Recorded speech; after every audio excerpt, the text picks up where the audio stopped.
그 속보가 나왔었던 게 한 1시간쯤 전에 비서실장의 정진석 이야기가 나오고 있네요. 네, 맞아요. 10시에 발표를 할 것 같다고 하는데 10시에. 만났잖아요. 그래서 정진석이랑. 정진석은 어떤 비서실장에 만약 임명된다면 어떤 역할을 하게 될까요?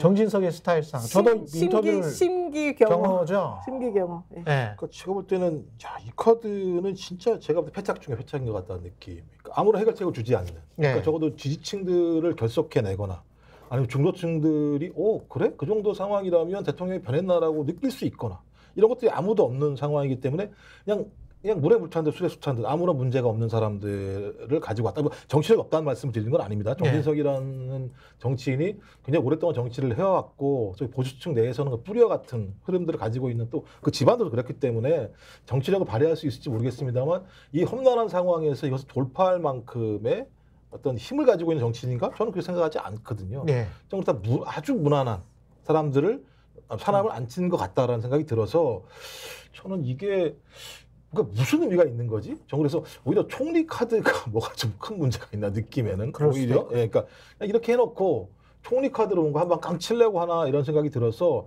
여전히 뭐 예를 들면 야권 카드가 남아있나? 이런 느낌도 들고요. 이분과 관련해서 박영선 카드를 밀려나 보죠? 뭐 정확히 모르겠어요. 이거 정확히 모르겠는데 제작진이 한번 정진석 이력을 한번 쳐보세요. 제 기억에 맞다면 한일 의원연맹 관련해서 회장을 하셨고 제가 두 가지 한번 쳐보십시오. 지금 확인을 해보십시오. 뭐 제가 친일 저희가 많다 이런 얘기들 많이 들었죠. 네, 틀릴 수가 있으니까 한일 의원연맹 회장을 했었던 것 같고요. 제 기억에 그렇습니다. 그리고 두 번째로 기억나는 장면이 2022년 7월부터 한일 의원연맹 회장 맞네요. 그리고 두 번째로 기억나는 장면이 성김 있죠. 당선자 신문에 성김과 정진석 그리고 대통령이 약간 불쾌한 표정으로 그때 4명이었는데 한 명이 더 기억이 안 나네요. 4명 정도가 만나서 불쾌한 표정으로 사진을 찍은 게 있습니다. 3명인지 4명인지 정확히 기억이 안 나는데 그 사진 한번 다시 보여주실 수 있으면 보여주시면 좋고요. 예, 4명 맞네요. 대통령과 성김과 그렇죠? 성김을 만났을 때가 그렇습니다. 그러면 저게 저는 몇 차례 방송에서 제가 가장 실패한 그러니까 당선자 시절에 저걸 했기 때문에 미국에게 모든 자기의 속내를 다 들켜버린 그런 상황이었거든요. 그래서 성킴과 근데 그 만남을 뭐 주선한 사람은 아니었을지라도 성킴과 정진석과 윤석열이 만났는데 성킴은 그때 차관보도 아니에요. 차관보 출신도 아니야. 맞아요. 그냥 1급 정도야. 1급 정도. 그렇죠. 1급 정도를 지금 사진 자료가 나가고 있습니다. 저 옆에 있는 분은 누군가 그 외교 관련된 조태용 대사. 그렇죠. 이 성킴이 왜 그러냐면 외교부랑 엄청 친해요. 그렇죠. 특히 외교부 그 북미국 라인하고 엄청 친하고 여기저기 예를 들면 안 좋은 거래들도 다 이렇게 했던 사람 중에 하나여서 아마 제가 볼 때는 저것도 일종의 그런 과정에서 만들어진 하나의 장면일 거예요. 이게 당선자 시절에 같이 저녁하고 술 한잔 먹고 술하고 모든 것을 대통령의 성격상 또 다 말해버렸을 거거든. 그럼요. 그리고 난 다음에 바이든 대통령이 취임하자마자 전격적으로 와가지고 그리고 모든 걸 다 가져가 버렸잖아요. 그치. 그러면 그때 그걸 뭐 준다고 하더라도 주고 나서 우리가 받는 게 있어야 되는데 받은 게 하나도 없어. 아니 어떠한 식의 외교에서도 마찬가지죠. 일본도 그렇고 미국도 그렇고 누구하고 외교를 하든 간에 우리는 받는 게 하나도 없어. 그렇죠. 내주기만 하고. 말하지 말았어야죠. 급이 안 맞는 거죠. 급도 안 되는 사람을 만나가지고. 왜냐하면 누구를 만난다는 건 외교에서 가장 중대한 메시지잖아요. 그리고 제가 나중에 알았는데 그때 당시에 당선되자마자 가장 먼저 축전을 보낸 주요국 첫 번째가 중국이었더만요. 그러니까 중국은 당선되자마자 그랬고 그 다음에 취임식 때 부총리급을 이제까지 내보냈는데 부주석을 내보냈어요. 주석을 내보냈지 그때. 넘버 3를 내보내버린 거예요. 그만큼 중국은 이 국면에서 보수 정부와 리버럴 정부는 굉장히 한국이 중요하다라고 해서 한국에 공을 많이 들인 거예요. 그렇죠. 그리고 뭔가 제스처를 했어. 근데 완전히 그냥 외면을 해버린 겁니다. 그렇죠. 외교라는 게 이런 식으로 해서는 절대 안 되거든요. 그러니까요. 한국이 해지를 할 수 있었던 가장 중요한 계기를 다 놓쳐버리고 그냥. 그러니까 그렇습니다. 참 제가 일단 이해가 안 되는 외교 문제는 거의 빵점이라고 좀 봐야 돼요. 2년 지나고 이제 거의 지금 수습 불가의 상황이고 G7도 지금 못 나고 초청도 안 해주고 있잖아요. G7 초청 안 하고 있죠. 우리가 20년에 초청받았고 21년에 받았고 그렇죠. 2016년에 받았고 그다음에 2023년에 받았는데. 그렇습니다. 이번 문재인 대통령한테 그렇게 많이 받았는데 그렇죠. 이번에는 초대도 안 받았고 그렇게 열성을 다해서 모든 걸 해줬는데도 그렇습니다. 이렇게 팽당하고 치욕을 사실 당한 거죠, 말하자면. 그렇습니다. 그러니까 대한민국 파워가 그만큼 떨어지고 있다라는 걸 국제사회가 다 아는 거죠. 정확하게 알고 있는 그래도 거죠. 저 사진에는 최소한 센터 안에 있네요, 대통령. 그런데 사이드에 있으면 아니야, 나 하도 대통령이 맨날 끝에 있는 것만 보이고 대통령이 사진 중심에 있는 걸 너무 오랜만에 보니까 뭔가 그래도 기쁘네요. 그러니까 대통령도 그렇고 보니까 한동훈도 끝에 주로 희한하네. 그러니까 너무 기쁘잖아요, 저런. 전혀 겸손하지 않은 사람들이 겸손한 척하고 그래. 그렇죠. 항상. 이렇게 외교를 할 때는 다 퍼주기식 외교인데 실제로 이제 야당과는 아예 만나지도 않아. 야당이 북한이야, 중국이야. 볼까요? 지금 영수회담 보시면요, 602일 동안에 이재명 대표가 8번을 제안했대요. 다 생깐 거예요. 보세요. 2022년 8월 28일에 이재명 대표가 당대표 수락연설하면서 만나자 그랬고 29일 날 그 다음 날이죠. 29일 날 만나자 그랬고 그 다음 날인 또 8월 30일 전화통화를 하면서 1대1 영수회담을 제안했는데 대통령이 여권 지도부와 함께 한번 생각해 봅시다.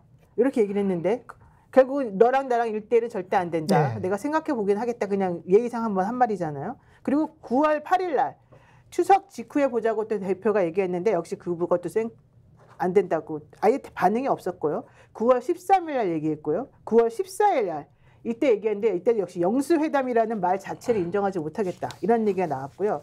2023년 1월 12일에 또 만나자고 이재명 대표가 말하니까 정진석 당시 시장이 대통령이 범죄 피의자와 면담할 때가 아니다.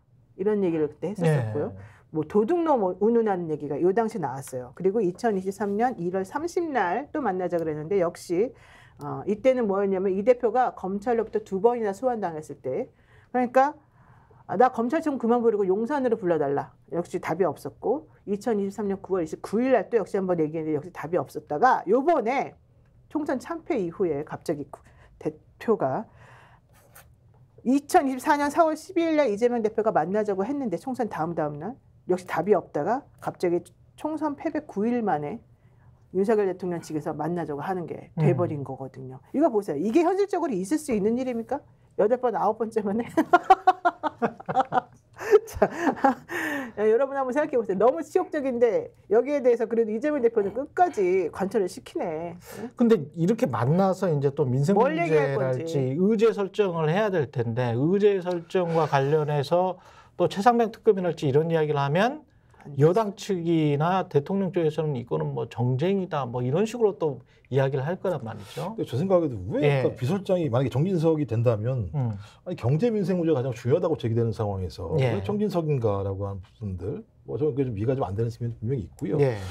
또 하나는 갑자기 한 거잖아요. 영수회담 따지고 보면요. 그렇죠. 정부에서 좀 이러면 탄핵의 기시감 왜냐하면 비선 논란이 불거지고 그다음에 MBS 갤럽 여론조사에서 27%, 23% 떨어진 그러니까 이게 딱 그 상황이 똑같아요. 그러네요. 그러니까 비선 문제가 불거지기 시작했고 여론이 떨어지기 시작하면서부터 보수가 흔들리고 따로따로 각방 쓰면서 박근혜 탄핵을 했던 사례가 분명히 있었기 때문에 저는 왜 그러냐면 대통령실이 뭐라 그랬냐면 영수회담 얘기가 나오니까 아니 당이 지금 이런 상황인데 당이 정리가 돼야 영수회담도 고민할 수 있지 않겠냐는 얘기를 했단 말이에요. 그렇죠. 그 얘기는 상당 부분 시간이 걸릴 거라고 하는 걸 암시했었는데 뭐 갑자기 4월 19일 날 아침 일찍 그 4.19 참배하고 온 다음에 갑자기 생각이 바뀌어서 이렇게 됐다라는 얘기를 들어보면 매우 긴박한 상황에서 영수회담이 아니면 상황 복구가 안 되겠다. 이게 추락하는 거잖아요. 지지율이라는 게.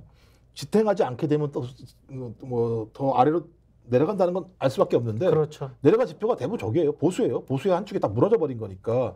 좀 그래서 이 영수회담에서 진정성 있는 내용이 나오겠는가? 그러니까 영수회담이라는 게 대통령이 진짜 민의를 느끼고 야당의 제안을 진정성으로 받아들여서 거기에 대한 담내할 내용이 있어야지 그 영수회담에 의미 있는 거잖아요. 근데 저렇게 정책적으로 받아 안아서 일주일 사이에 뭘 줄 수 있을까?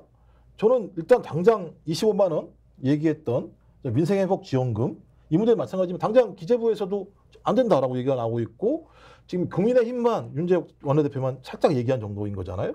근데 이걸 수용할 수 있을까? 수용할까? 이제 그 얘기 뭐냐면 본인이 계속 얘기했던 재정 건전성이라고 하는 기조를 갖다 바꿔야 되는 거거든요. 그렇죠. 그럼 설명을 해야 돼요, 국민들한테. 야, 이럼에도 불구하고 야당 당대표가 요구하는 이 얘기 못할 거 아닙니까? 그러면 왜 이거 줍니까? 라고 얘기했을 때 본인이 이 부분과 관련해서 경제정책 기조에 대해서 문제가 있다고 얘기를 해야 되는 상황이거든요. 야, 이거 수용할 수 있을까? 저는 그래서 첫 문턱부터가 매우 높다라는 생각이 들어서 영수회담 의제 조율이 제대로 될까 좀 고민스러운 대목은 분명히 있습니다. 스픽스는 말하는 언론입니다. 대세는 유튜브, 그중에서 스픽스. 좋아요, 댓글, 구독, 알림 설정. 여러분이 저희를 사랑해 주시고 우리가 여러분을 사랑하는 4가지 방법입니다.